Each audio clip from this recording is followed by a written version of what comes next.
हा आमचा जुना वहिवाटाचा रस्ता आहे आणि तो रस्ता सोलार कंपनीने अडवलेला आहे। त्याकरता आम्ही इथे उपोषण करत आहे। धन्यवाद। नमस्कार, प्रमोद हिंगवे। हे माझं शेत आहे। हे वालं ह्या लोकांनी ह्या शेताचा धुरा पूर्ण खसून हा रस्ता बुजवला आहे। तरी हा रस्ता इकडले जे शेतकरी आहे त्यांच्यासाठी त्यांनी हे दुरुस्त चांगला सीधा करून द्या। नमस्कार, मी मनोहर गजामाव। माझ्या आजोबापासून माझी शेती या 12 शिवारामध्ये आहे। मला येण्या जाण्याचा जो पूर्वीचा रस्ता होता तोच पाहिजे। माझे लहान लहान मुलं बाळाचे कसे काय जाणार आणि घरची बाई एकटी दुकटी कशी काय जाणार? मी फेऱ्यानं जाऊ शकत नाही। माझा जीव गेला तर चालेल, मी आमरण उपोषण करणार म्हणजे करणार। शासनानं माझं काही करून घ्याल तरी चालेल, तिथे तरी मरणार, इथे तरी मरणार। आपला कृषीप्रधान देश, त्या देशात जर शेतकऱ्याची अशी परिस्थिती असेल तर एवढी दुर्दैवी गोष्ट कोणतीच राहणार नाही। जवळपास 100-125 एकर जमीन असलेले आमचे 17-18 शेतकरी, त्यांचा हा सोलर प्रोजेक्टनी पूर्ण रस्ता उद्ध्वस्त करून टाकला। शासकीय अधिकारी त्याची नोंद नसल्याचं कारण दाखवून तेही स्वतःचा अंग काढण्याचा प्रयत्न करते। अशा स्थितीमध्ये ह्या शेतकऱ्यांना स्वतःची उपजीविका कशी भागवावी हा त्यांच्या पुढे प्रश्न आहे। त्याच्यावर शासनाने पूर्णपणे लक्ष घालून त्याचा तोडगा काढावा आणि ह्या शेतकऱ्यांच्या जीवनामरणाचा प्रश्न निपटारा करावा। नमस्कार, माझं नाव मंगला विठोबा कौरती। आमचं शेत मौजा कुंडीमध्ये आहे।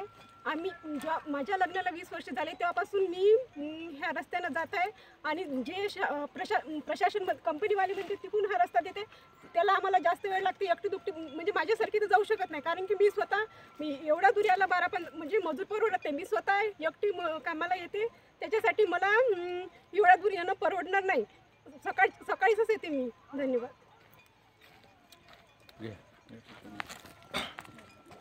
मौजा हेटीगुंडी, सावल हेटीगुंडी हा पांदन रस्त्यावर या बीचमध्ये काही जमिनीवर सोलर पॅनलचा प्रोजेक्ट सुरू आहे। त्या सोलर पॅनलच्या प्रोजेक्टमध्ये काही शेतकऱ्यांच्या म्हणजे 200 हेक्टर जमिनीचा इश्यू आहे। त्या इश्यूवर म्हणजे त्या प्रोजेक्टमधून रस्ता आलेला आहे आतमध्ये। तो रस्ता त्यांनी कब्जा केलेला आहे। सगळे शेतकरी इथे एकत्र आले आहे आणि त्यांनी उपोषणाला सुरुवात केली आहे। त्यांचं म्हणणं एकच आहे की आम्हाला तुम्ही प्रोजेक्ट तयार करा, आम्हाला काही दुमत नाही, पण आमचा रस्ता आम्हाला तुम्ही द्यावा। त्यासाठी आपण प्रशासनाकडे गेले, शेतकरी लोक सगळ्या गोष्टीकडे पाठपुरावा केलेला आहे, परंतु अद्याप कोणाचा रिस्पॉन्स नाही आहे। त्या गोष्टीवर कोणी लक्ष द्यायला तयार नाही, कारण की शेतकरी आहे, 85-65 वर्षाचा इथं शेतकरी आहे। त्यांचे कपडे आहे खराब, म्हणजे काळे कपडे राहते आणि धोतर राहते, म्हणून त्याला कोणी विचारत नाही। बसायला ऑफिसमध्ये गेलं त्याला खुर्ची देत नाही बसायला, बाहेरून हाकलून देते।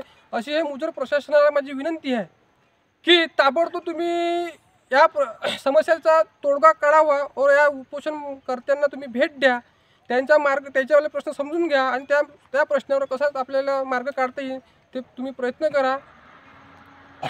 हीच तुम्हाला आमची विनंती राहील। धन्यवाद रोशन दादा। बोला 2 शब्द बोला। नमस्कार, माझं नाव अंबादास यशवंत गजवी आहे। माझी शेती आता कमसे कम 40 वर्ष झालेली आहे। तेव्हापासून माझी शेती आहे आणि आमचा जाण्या येण्याचा मार्ग पुराणा रस्ता सोलारमधून जात आहे, पण त्यांनी सोलारवाल्यांना रस्ता बंद केला आणि मग आम्हाला शासन आणि कोणीच रिस्पॉन्स देत नाही। त्याच्यामुळे आम्ही आता आमरण उपोषणावर बसणार आहोत।